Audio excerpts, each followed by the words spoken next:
Afghanistan women's team in exile wants FIFA recognition. Khalida Popal and a handful of members of the Afghanistan women's team AWT she helped found 16 years ago arrived at Federation Square just in time to watch the kickoff of Australia's opening game of the Women's World Cup last Thursday. Surrounded by thousands who had braved the Melbourne cold to gather in support of the Matildas, who were playing in Sydney in front of a record 75,784 fans, it was a moment emblematic of how the players had seen their lives change since they fled the Taliban's takeover of their homeland in August 2021. Once, they had fled for their lives simply because they played football. Now, a nation they had found sanctuary in was uniting around a women's team, and its members' faces and names were emblazoned and celebrated across posters, billboards and murals all around them.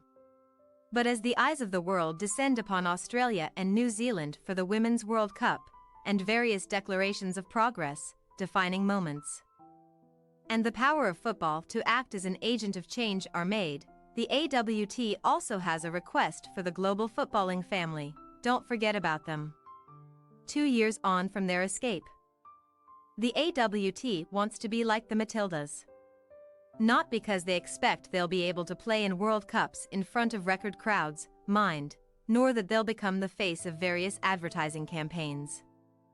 No, they are waiting to officially represent their nation again. They want to experience those emotions and pride again and act as champions of not only the women who have escaped the Taliban but also the ones who still suffer under their oppression. The world of football, especially women's football, they're tired of fluffy words, Popal told ESPN. We don't want words. We want action. If you're talking about gender equality, human rights and standing for players' rights, the Afghanistan national team is right here. Their dreams are not different to any dream of any footballer around the world. They are footballers. They have equally dreamed and they have equally put effort. And even more than that, the women in Afghanistan risked their lives to use football as an opportunity and to inspire others to show the beauty and positive side of football. What football can bring to communities and societies. That is being ignored. When you go to these FIFA conferences and events, when these leaders are standing and talking about how sport can bring social change, they cannot talk these words and not see the Afghan women. Last Tuesday, the AWT, in partnership with A-League's club Melbourne Victory, staged the inaugural Hope Cup in Melbourne's north.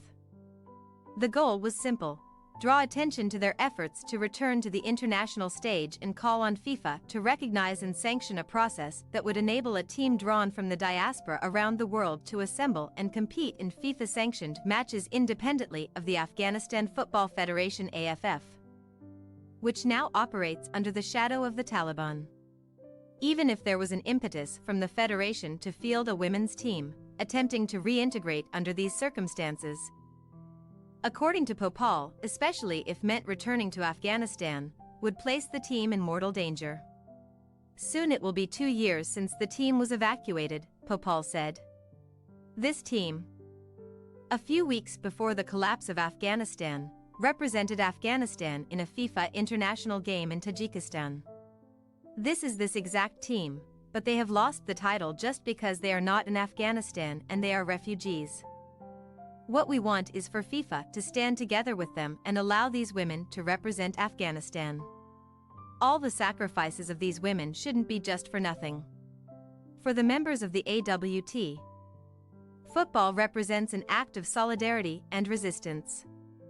Not only is it a defiant demonstration of autonomy and agency that the Taliban would take from them, but also sends a message to those women living under the rule of their power and potential. Days after the Hope Cup, they were back in action in Victoria's state leagues, beating Melbourne University 4-0 on one of the sodden community grounds at Princes Park to keep the pressure on Manningham United Blues atop the Women's State League 3 East standings. This season will be the second year they have spent in Victoria's State League, match days and training sessions, supported by Victory, serving as both an opportunity to continue to hone their talents as they advocate a return to international play. but also as respite and a chance to stay connected and engage in peer support. Many have family members who have fled to countries such as Pakistan and are now waiting for asylum claims to be processed by the Australian government. Whatever we do today, and what we have been doing in the past 2 years, is for the women and the girls in Afghanistan, forward Nilab told ESPN after the Hope Cup. To encourage them and to show them that we will never give up. And we will be their voice, as long as we are on the field.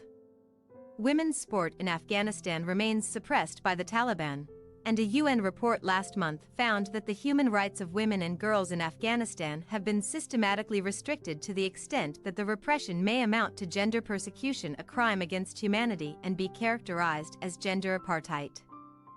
The situation of women's rights in Afghanistan is dire. It's a bleak situation, Wahidullah Waisi, who serves as an ambassador to Australia in exile after the Taliban's takeover, told ESPN.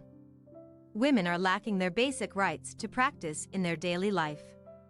The first thing which happened when the Taliban took over was the repression of girls and women. The AWT's resistance doesn't mean fighting with weapons.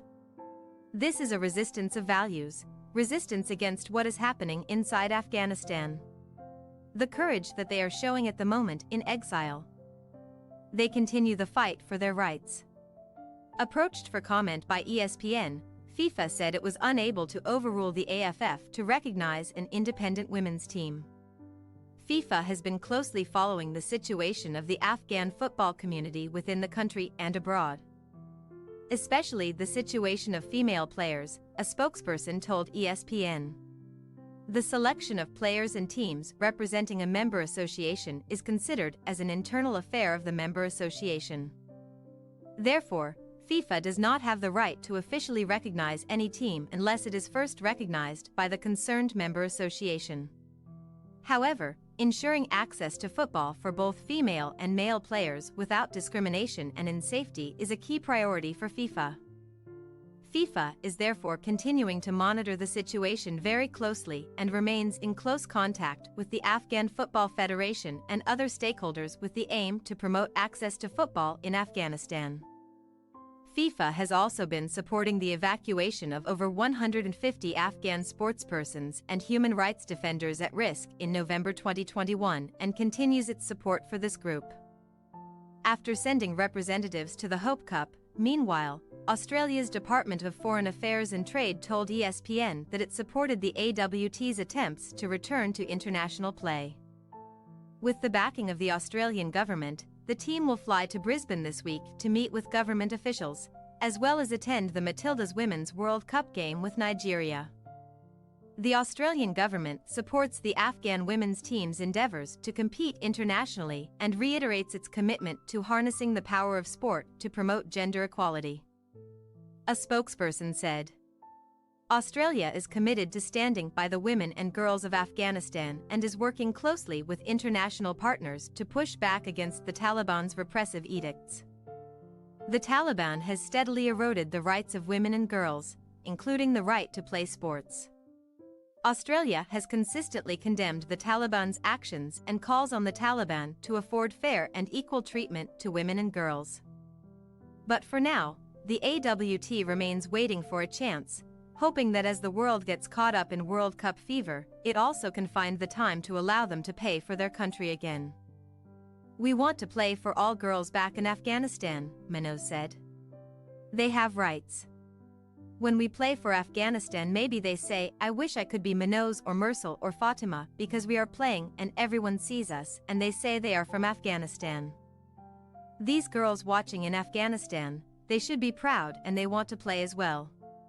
My message to people is please follow up with this message for all Afghan girls who want to play soccer and please give us a chance to play in a different country with the name of Afghanistan. Thanks for your watching. Don't forget to click the subscribed button and hit the bell icon for more.